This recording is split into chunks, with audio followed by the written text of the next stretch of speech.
안녕하세요. 자, 식사요법 모의고사 시작하도록 할게요.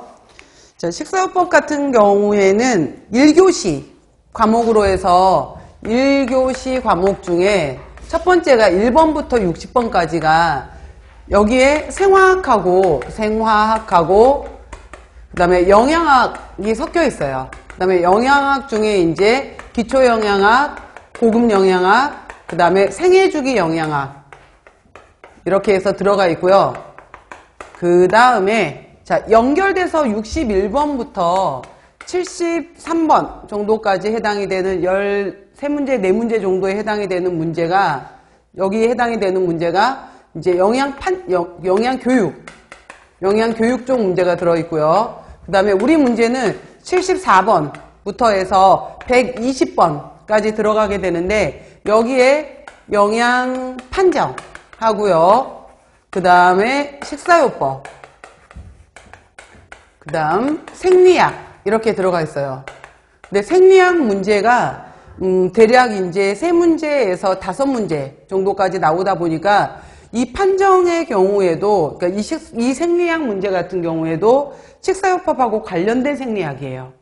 그리고 여기에서 나와 있는 영양 판정도 식사요법하고 관련된 영양 판정이에요. 그래서 대략 이렇게 되면은 나머지 문제 부분에 해당이 되는 것 중에서 42문제에서 44문제 정도 해당이 되는 부분이 식사요법 관련된 문제들이에요. 그래서 이쪽도 비중이 굉장히 커요. 그래서 이렇게 되어 있고요. 그래서 전체적으로 우리가 과락이 있다 그랬잖아요. 과락으로 봤었을 때 전체 4과목으로 보게 되는 건데 이게 이제 1교시의 첫 번째 과목에 해당이 되는 거고요. 이게 2교시에 그래서 나머지 이제 60문제 영양교육부터 이렇게 해서 120번까지 해당이 되는 것이 두 번째 이제 과목으로 들어가요. 그래서 생화학 영양학이 60문제, 영양교육, 영양판정, 식사요법, 생리학이 60문제 이렇게 들어가 있어서 여기 60, 여기 60에서 40%씩은 반드시 맞아야 된다라는 거 알아두시면 될 것 같고요. 자, 식사요법 같은 경우에는 순서가 어떻게 되냐면은 맨 처음 식사요법에 개요가 나오게 되는 건데 이 개요에서 바로 영양관리 과정, 그 다음에 영양에 있어서의 이제 여러 가지 영양분에 해당이 되는 것을 어떤 식으로 투여할 것인지, 그래서 경관급식이라든지 이제 정맥영양 관련된 것들 나오게 되고요. 그 다음에 또 식품교환표라든지, 그 다음에 관련된 병인식 문제에서 여기 파트에서 무려 5문제에서 6문제가 나와요. 개요 파트에서. 굉장히 중요한 부분이고요.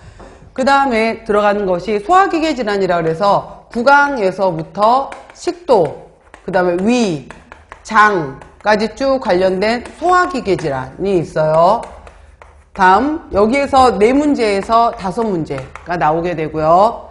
다음 간, 담낭, 췌장 관련된 파트에서 2문제에서 3문제가 나오게 되고요.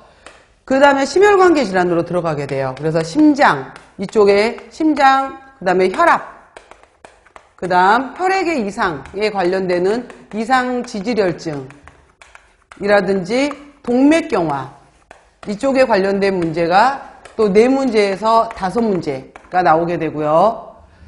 다음 보시면은 당뇨 부분에 해당이 되는 파트가 굉장히 중요해요. 그래서 당뇨 부분에서도 5문제에서 6문제, 많게까지는 5, 6문제까지 나와요. 비중들이 크죠. 그 다음에 또 중요한 것이 신장질환. 신장질환에 관련된 문제도 4문제 정도가 나오게 되고, 이제 큰 것들이 거의 다 돌았어요. 크게 관련된 내용들이 돌았고요. 그 밖에 이제 관련된 것들로 해서 쭉 보시게 되면은 빈혈도 있고요. 그 다음에 호흡기계 질환도 있고요. 그 다음에 암도 있고요. 그 다음에 면역도 있고요. 신경계 질환도 있고요. 그 다음에 수술 화상도 있고요. 그 다음에 선천성 대사질환 이런 파트가 있어요. 그래서 이쪽 파트에서 또 8문제 정도가 나와요. 그래서 전체적으로 이런 식으로 나온다라는 거. 그래서 첫 번째 시간에 제가 말을 했었지만은 요즘에 전체 과목 중에서 제가 지금 같이 여러분들하고 강의를 했던 과목이 조리원리가 있었고 영양학이 있었고 그 다음에 영양학이 있었고, 그 다음에 식사요법이 있었는데, 예전에는 학생분들이 시험을 봤던 수험생분들이 가장 어렵다라고 했던 과목 중에 하나가 영양학이거나 단체급식이거나 식품학이었었거든요. 근데 최근에는 학생들이 가장 어려워하는 과목이 식사요법이에요.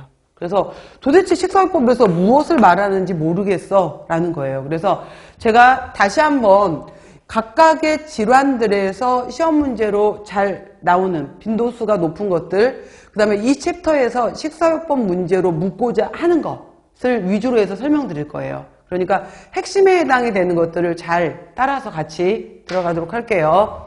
자, 보시면은 이제 바로 문제 들어가도록 할게요. 문제 보시면은, 자, 식사요법에 해당이 되는 경우는 그래서 문제에서 우리가 97페이지. 그래서 보시면은 여기 74번까지가 영양교육이고요. 식사요법 문제는 다 75번부터 시작해요. 75번. 자, 75번부터 보시면 돼요. 자, 여러분들은 다 풀어 오셨어야 돼요. 자, 보시면은 75번. 자, 1번, 아니구나. 자, 먼저 37쪽 요점 정리 간단하게 해드릴게요. 요점 정리 보시면은, 자, 요점 정리책 잘 활용하시라고 계속 말씀드렸습니다. 37쪽 요점 정리 핵심 내용 콕 짚고 가기 보시면은, 자, 개요에서 제가 아까 5, 6문제가 나온다라고 했잖아요. 굉장히 중요해요. 그래서 자, 첫 번째 번호가 영양관리 과정이에요. Nutritional Care Process라고 해서 병원마다 갔었을 때 환자가 들어왔었을 때 표준화된 방법으로 해서 환자를 이렇게 대하자라는 것을 매뉴얼화 시킨 거예요. 영양관리 과정이라고 얘기를 하고요. 자, 이거 순서 물어봐요. 영양관리 과정의 단계 순서. 맨 처음에 이 환자가 어떤 상태인지 판정을 내려야 돼요. 그래서 우리 문진표 작성에서처럼 사회력 병력, 그 다음에 신체 계측, 그 다음에 혈액검사, 소변검사, 여러 가지 생화학검사, 그 다음에 식품은 어떻게 드시고 있는지, 식사섭취 조사, 그 다음에 머리카락, 부종, 안구, 혀, 눈 이렇게 바라보는 임상조사가 있다. 자, 두 번째 단계는 그래서 현재 이 사람이 비만이야, 저체중이야, 당뇨인 것 같아, 혈압이 높은 것 같아, 여러 가지 진단을 내려요. 영양 진단이 2단계예요. 그래서 영양 진단문의 형태로 나타나는데 이 사람의 problem, 문제점이 무엇인지, 왜 그랬는지, 원인, 에티올로지, 이 사람의 증상이 뭘로 나타났어, 사인, 신드롬 해서 PES 영양 진단문이라고 해요. 섭취 부분에 어떤 부분에 문제가 있었는지, 임상 영역으로 어떤 부분에 문제가 있었는지, 식행동 환경에 어떤 문제가 있었는지를 살펴보는 것을 영양 진단이라고 해요. 자, 세 번째 단계가 영양 중재예요. 그럼 이 사람을 어떻게, 이 환자를 어떻게 도와줄까? 식품 영양소를 제공할까? 이 사람은 상담 교육을 해줘야 되겠구나. 이 사람은 정신과 치료가 필요할 것 같아. 이 사람은 물리치료과가 필요할 것 같아. 이런 식으로 해서 탁과랑 같이 중재를 해요. 그 다음 네 번째 영역이 잘하고 있나? 모니터링, 평가. 잘 안 되면 다시 피드백 해주고 잘하면 이제 관리를 계속 해주는 모니터링 및 평가 순서 물어본다라는 거. 자, 판정 1번 있고요. 자, 아까 그 여러 가지 조사하는 방법 중에 24시간 회상법이라는 것이 있어요. 그래서 이 환자가 입원하기 전날, 오늘 전날, 어제 아침부터 눈 떠서 어제 잠잘 때까지 뭘 드셨는지 물어보는 거예요. 아침에 눈 뜨셔서 뭐 드셨나요? 점심 때 뭐 드셨고, 저녁에 뭐 드셨고, 식사 이후에는 어떻게 드셨나요? 한 공기였나요? 그럼 그 한 공기에 밥그릇의 사이즈가 이만한 거였나요? 이만한 거였나요? 그 다음에 생선을 먹었다. 그러면은 생선에서도 이 정도의 토막에 해당이 되는 거였나요? 아니면 이 정도 토막에 해당이 되는 거였나요? 이렇게 구체적으로 물어봐 주는 것을 전날 거를 물어보는 것을 24시간 회상법이라고 해요.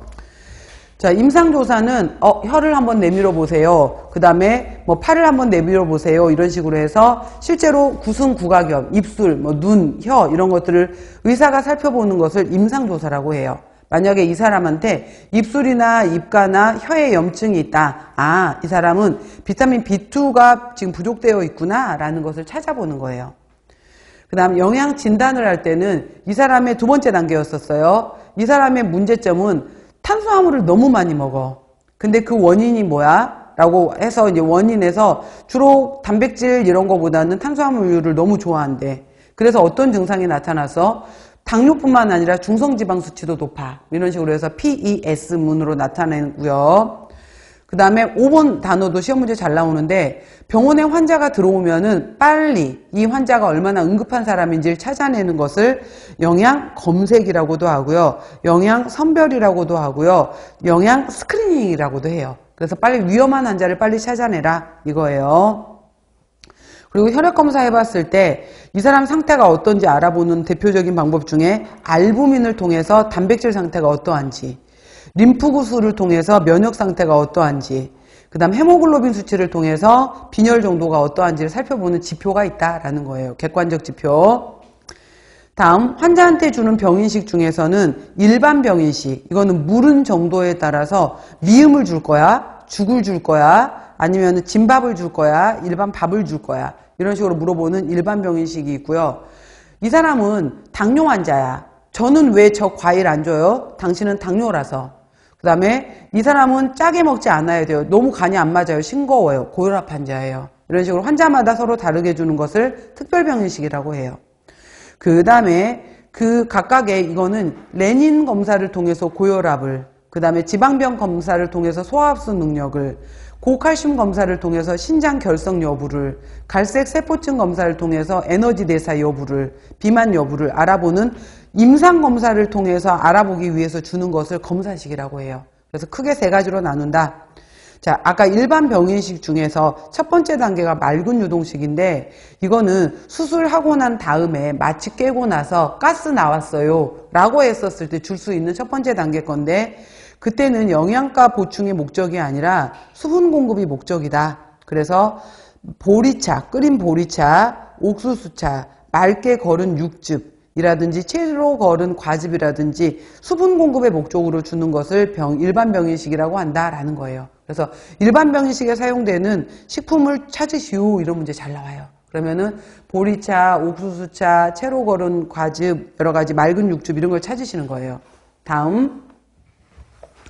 자, 영양 지원 방법 중에서 예전에는 이걸 안 물어봤었는데 지금은 병원에 노인분들이 많아지게 되면서 경강급식이 많아지다 보니까 이거 물어봐요. 시험 문제로. 그래서 자 이거죠. 그래서 우리가 코를 이용해서 비를 이용해서 관을 위까지 내리는 방법을 비위. 그래서 이렇게 음식물을 직접 소화기 안으로 넣어주는 거예요. 그리고 아니면은 비 위까지 넣을 거야 아니면 더 내려서 비 공장까지 내릴 거야 라고 했었을 때 비 위, 비 공장 코로 이용해서 관을 사용하는 경우는 4주 이내예요.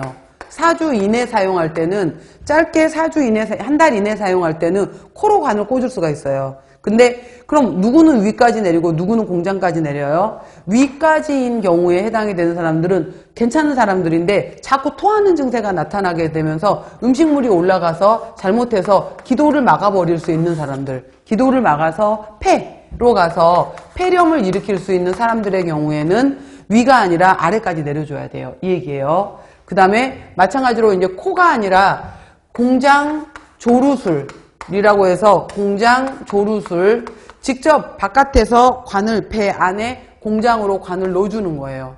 아니면은 위 조루술이라 그래서 위 안쪽으로 관을 바깥에서 넣어주는 거예요. 이게 훨씬 위험한 수술이죠. 근데 이 사람들은 어느 때 하느냐? 위 공장의 차이는 똑같아요.